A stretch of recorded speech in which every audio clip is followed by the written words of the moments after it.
al insecto, ¿como qué? Como insecticidas químicos, como entomopatógenos. Entonces, para eso le sirve el ectoesqueleto.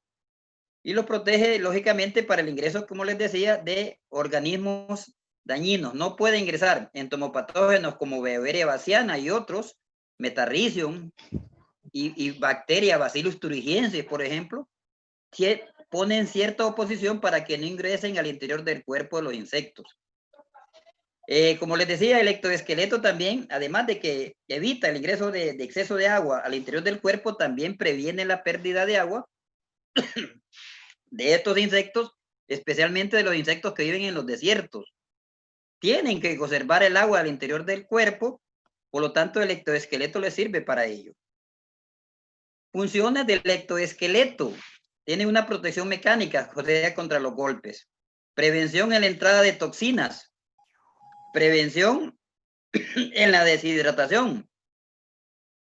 Y también hablamos de las suturas, que son aquellas hendiduras que están en la parte externa del ectoesqueleto. En la parte interna hay unos bordes llamados apodemes, que es el lugar donde se insertan los músculos para darle movimiento a algunas partes del cuerpo, movimiento a las patas, movimiento a las alas, movimientos a los abdomen, donde están los órganos sexuales, por ejemplo, movimiento a las antenas. Ahí se insertan esos músculos. Y entonces ahí la función de los apodemes es que se inserten los músculos para mover diferentes partes del cuerpo del insecto. Dijimos que las partes principales del exoesqueleto es cutícula, epidermis y membrana basal. Y que la cutícula se divide en tres partes. La epicutícula, que es la parte externa, que es de naturaleza, a pesar de que es una capa delgada, es más o menos impermeable y que evita esos excesos de agua. ¿De qué está hecho la cutícula? De cemento, cera y cuticulina, que eso le da el grado de impermeabilidad, a pesar que es delgada, pero sí cumple una función que le da impermeabilidad al exoesqueleto. Y aquí tenemos, después de la epicutícula, otra capa de la cutícula es la exocutícula, que tiene más o menos como compuesta de cera. Y al final, pegado a la epidermis, está la endocutícula. Estas tres partes son las partes de la cutícula y que están formadas por quitina, artropodina, esclerotina y resilina. Quitina le da dureza, artropodina y esclerotina le dan ciertos colores al ectoesqueleto, y la resilina es que a pesar de que el ectoesqueleto generalmente es endurecido, hay algunas partes del ectoesqueleto que tienen que ser membranosas y que tienen que tener movilidad, si fuera totalmente duro, entonces las patas no se podrían mover, las antenas tampoco, las alas o el abdomen no se podría doblar.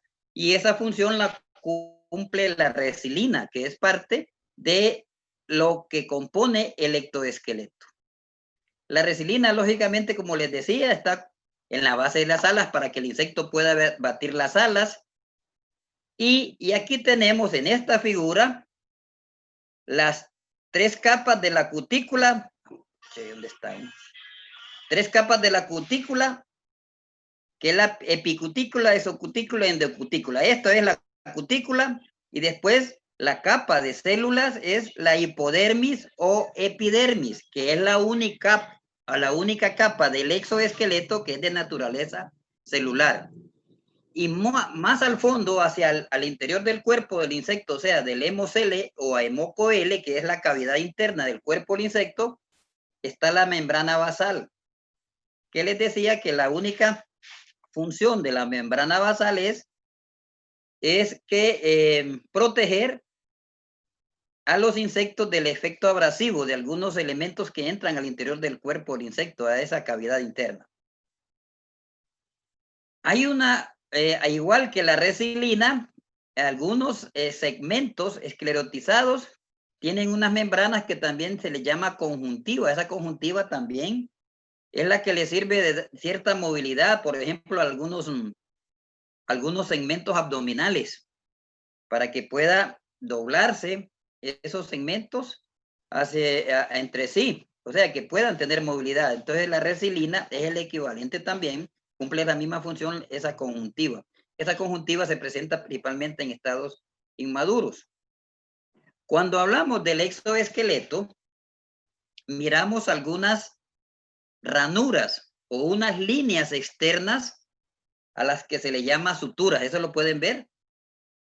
¿Por qué es importante estudiar esas suturas? Fíjense que hay llaves de clasificación que le dicen, bueno, tiene en el tórax tiene un esclerito, o sea, esta área esclerotizada que bordeada por esas rayas o suturas se le llama esclerito. Tiene un esclerito más o menos rectangular, en otro puede ir, tiene un esclerito más o menos triangular o redondeados. Entonces, suturas son esas líneas externas que nosotros podemos ver al exterior del exoesqueleto. Esas suturas se forman por la fusión de dos o más segmentos de, ya en este caso es un inmaduro de un ortóptero, pero que esos segmentos lo tenían también los estados inmaduros, desde que salió de huevo el inmaduro, la ninfa 1, ninfa 2 y ninfa 3 y así sucesivamente, se han fusionado algunos segmentos para formar esos escleritos. Bueno, esos escleritos, repito, es la parte esclerotizada del exoesqueleto que está bordeado por esas líneas que se llaman suturas. El exoesqueleto, ya estaban hablando de algunas suturas importantes que les decía. Una sutura importante es la sutura icticial. La sutura icticial está en la parte de atrás de la cabeza y agarra parte del tórax. Pueden ver cómo está saliendo este insecto de acá. Lógicamente, tiene que abrirse esa sutura icticial y para que se abra, lógicamente, tiene que tener una parte membranosa para que se henda y pueda dar paso al nuevo individuo que se forma a partir de un individuo más pequeño. O sea, el crecimiento de los insectos se realiza a través de la écdisis o muda. El insecto cuando emerge del huevo es muy pequeñito, llega y se está alimentando y llega un momento que no cabe en el interior del exoesqueleto. Entonces, para poder crecer, ellos rompen esa sutura ecdicial, salen, se inflan y normalmente incrementan el tamaño absorbiendo oxígeno e inmediatamente ellos empiezan a formar su exoesqueleto y generalmente reabsorben casi todos los elementos que tenía el exoesqueleto anterior y lo transmiten al exoesqueleto nuevo. Entonces, la ecdisis o muda se llama así porque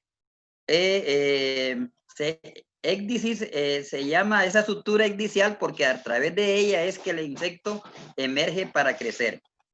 Entonces el exoesqueleto se abre para permitir el crecimiento.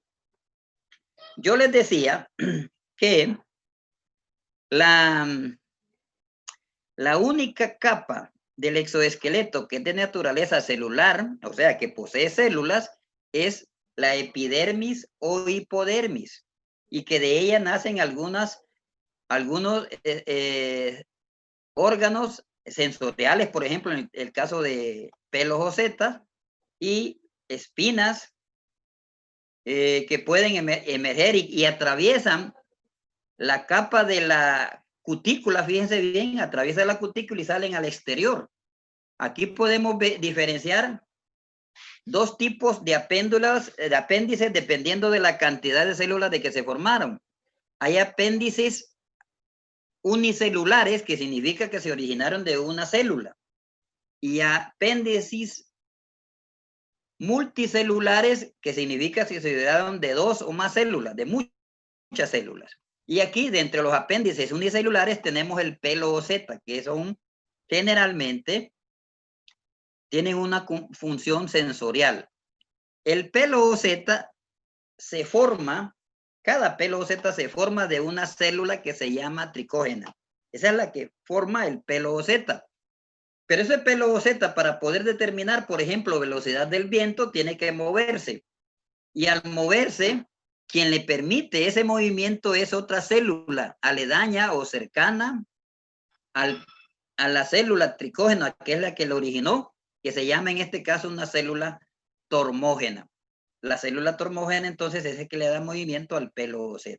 Y la tricógena es la que origina a ese pelo Z, que es un apéndice cuticular, lógicamente, porque depende de la cutícula, y atraviesa esa cutícula del insecto, y es parte, repito, del ectoesqueleto.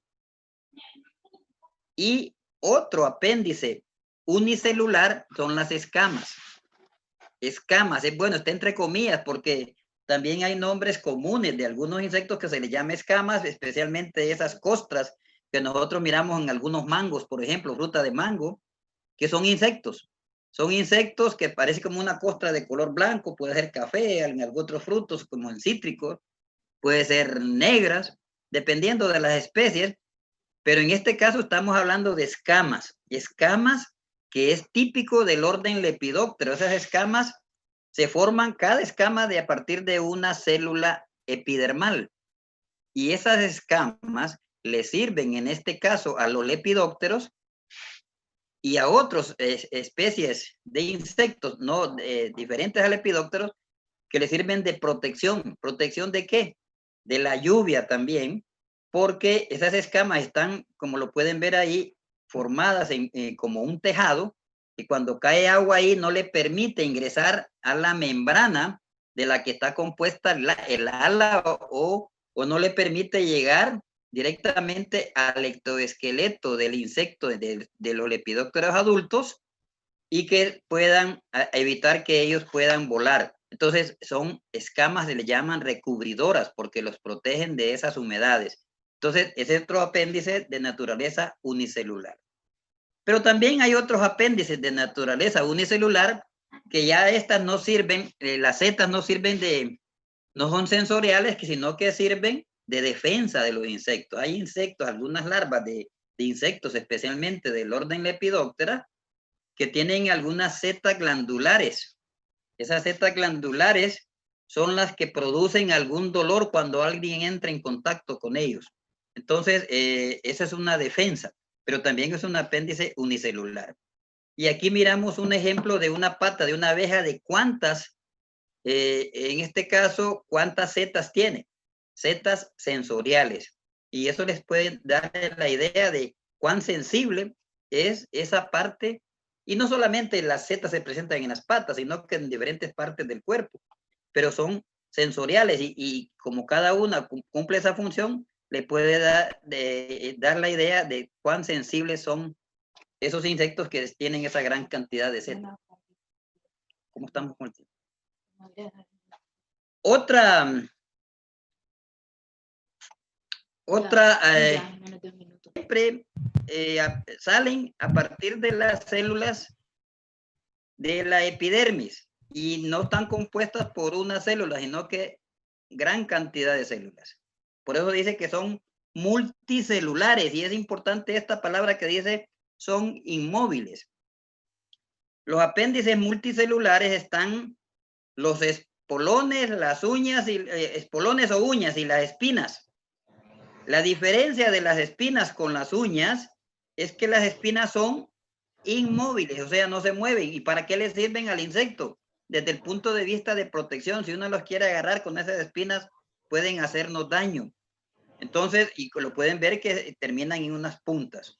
Entonces, son de naturaleza multicelular. Y ahí pueden ver, típico de algunos ortópteros que tienen espinas en la tibia, una serie de espinas que cuando uno los agarra, entonces empiezan a pegar, a tirar las patas, y con eso nos pueden hacer daño. Y los espolones, aquí pueden ver, o uñas también, son de naturaleza multicelular, pero a diferencia de las uñas, estos son móviles porque están insertadas en una parte membranosa. Esa es la diferencia entre uñas y espinas. Y ahí pueden ver dónde están espolones y uñas. Uñas más en la parte apical de las patas. Bueno, si eso era. Ya pues estábamos por terminar. Yo creía que faltaban más diapositivas, pero no, daría tiempo ahorita. Defensa, mecanismos de defensa. Cuando alguien, por ejemplo, cuando anduve cortando café, en los árboles había unas larvas grandísimas de lepidópteros. Y esos, cuando tocaba con ellos, hay veces que me mandaban hasta dormir porque le daba hasta altas temperaturas a uno. Esos son pelos urticantes, se le llama. Pelos urticantes o setas glandulares. Entonces, ese es un mecanismo de defensa. Desprenden un líquido cuando uno entra en contacto con ellos y pueden causar serios problemas, producir altas temperaturas o algunas alergias en el cuerpo de las personas que entran en contacto con ellos. Eso es es una forma de defensa. Otra pregunta. Lo puede dejar libre. Ingeniero, tengo una pregunta. Osana, diga. En cuanto a los colores que tienen los insectos, ¿solo son dados por la artropodina o existe una acumulación en algunas de las capas de la cutícula o algo por el estilo, o solamente lo da la artropodina? La artropodina normalmente da unos colores oscuros de los insectos, pero también los colores que presentan algunos insectos es por algunas aristas, dependiendo de qué lugar está, los rayos solares también pueden dar diferentes colores a algunos insectos. O sea, dicen tienen colores iridiscentes, pero esos colores depende de qué ángulo está de dirección de los rayos solares en el cuerpo de los insectos. Pero sí, normalmente, y cuando yo hablo de los colores del ectoesqueleto, exclusivamente es de artropodina, que da colores normalmente oscuros. Gracias. ¿Otra pregunta? Ingeniero. Alvaro, sí. En la parte de exoesqueleto, ahí que dice que les permite el crecimiento, pero no en todo tipo de insectos, porque yo generalmente lo había visto en las chicharras, no sabía que en los grillos o en todo tipo se da eso, ¿verdad? O en todo se da eso, inclusive, por ejemplo, cuando hablamos de los lepidópteros, que hay estados larvales, dependiendo de las especies, bueno, los estados de desarrollo de un insecto de metamorfosis completa son huevo, larva, pupa y adulto. Dentro de un mismo estado larval, o sea, del estado larval, hay varios, lo que se le llama estadios. Los norteamericanos les llaman instar. Dicen instar 1, instar 2, instar 3. O sea, estadio 1, 2, 3. Las larvas de los lepidópteros, dependiendo de las especies, pueden pasar por varios instars o estadios. Y algunos llegan hasta 6. Para poder crecer de estadio larval 1 a 2, tienen que romper el ectoesqueleto, estirarse y formar un nuevo esqueleto. Ahí está la ecdicisomuda. No solamente del último instar a transformación en adulto es que sucede la ecdicisomuda, sino que dentro del mismo estado de desarrollo hay crecimiento. Ustedes pueden ver de la misma especie, por ejemplo, de gusano cogollero, que hay larvas pequeñitas que son, cuando la larva recién emerge del huevo, casi tiene el mismo tamaño del huevo, son muy pequeñitos y apenas los podemos ver. Pero a medida va alimentándose y mudando, va creciendo. Y a medida va creciendo, los insectos van causando más daño. O sea que se están alimentando de mayor tejido vegetal o animal. Entonces el crecimiento generalmente sucede cuando hay una muda de una larva a pasar a otro estadio, casi todo, y ahí sí, casi todo el componente del ectoesqueleto anterior es reabsorbido y pasado al nuevo exoesqueleto. Cuando se hacen ciclos biológicos, lo único que se mira que dejó la larva es la cabeza, o sea, esa cápsula cefálica que es bastante endurecida, solo deja residuos de la cabeza. En el caso de las ninfas de estos insectos que son ortópteros, entonces sí, también dejan algunas ninfas como se presentó en la figura. Pero sí, el crecimiento va desde que sale del huevo hasta que se transforman en adulto. Última pregunta y ahí terminamos. Esa es la única forma que tienen entonces de crecimiento. Ingeniero. Tierra Liester, diga. Ingeniero, tenía una pregunta. Sí, diga. Fíjese que en lo que estaba leyendo un poco el libro, vino un término que me llamó la atención. ¿Cuál es su nombre? No lo miro. No lo miro aquí. Liani Sobalbarro. Ah, Sobalbarro siempre. Ok. Sí, que es invaginación y que va relacionado con las suturas o algo así, pero ¿cómo se relaciona? Me costó bastante Invaginación esa invaginación es que va esos bordes hacia adentro. O sea, no solamente es que se unen dos escleritos, sino que a la fusión de esos dos escleritos, además de la línea externa que se mira, que se llama sutura, en la parte por dentro de esa sutura hay una invaginación, o sea, un abultamiento, podemos decirle, hacia el interior del cuerpo del insecto. Ese abultamiento o invaginación se le llama apodemes, y que dijimos que esos apodemes son los que sirven para que se adhieran ciertos músculos del insecto. Yo no sé si está claro con eso. Bueno, entonces cada cosa que separa un tagma sería una invaginación o algo así. Sí, la mayoría tiene, pero no siempre. En algunas líneas que son menos pronunciadas, esas generalmente no tienen invaginaciones, o sea, no tienen apodemes. Por lo tanto, al no haber apodemes, no se pueden adherir a ellos algunos músculos. No todos, y es bueno aclararlo, no todos las suturas tienen apodemes internamente, pero sí las principales, por lo menos esas líneas más pronunciadas sí tienen apodemes, especialmente para dar alojamiento a músculos que mueven alas, patas, piezas bucales, abdomen, antenas, por ejemplo, y están esos apodemes para poder en donde se adhieren esos músculos. Bueno, yo sé que tienen clase, yo les... Ajá. La mayoría de las órdenes o en específicas.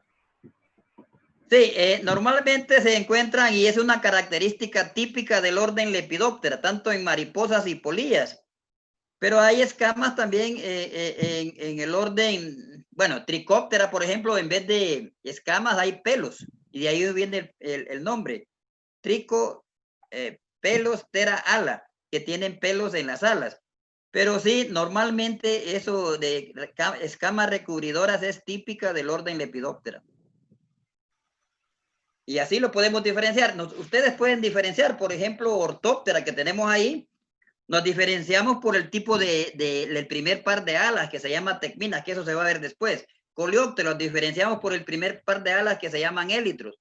Díptera, di2 tera alas, se diferencian porque aparentan tener solamente un par de alas, o sea, dos alas, porque el segundo par está muy reducido, transformado en halteres o balancines. O sea, esas características morfológicas externas nos sirven no solamente para diferenciar órdenes, sino para dentro de los órdenes diferenciar familias, diferenciar géneros y diferenciar especies.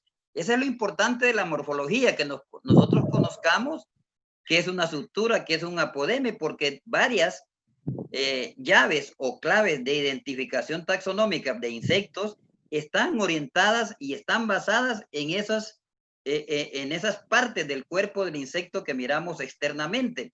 En algunas, y muy pocas por cierto, se utilizan partes internas. Normalmente la clasificación de los insectos se hace basados en lo que nosotros miramos en la parte externa de los mismos.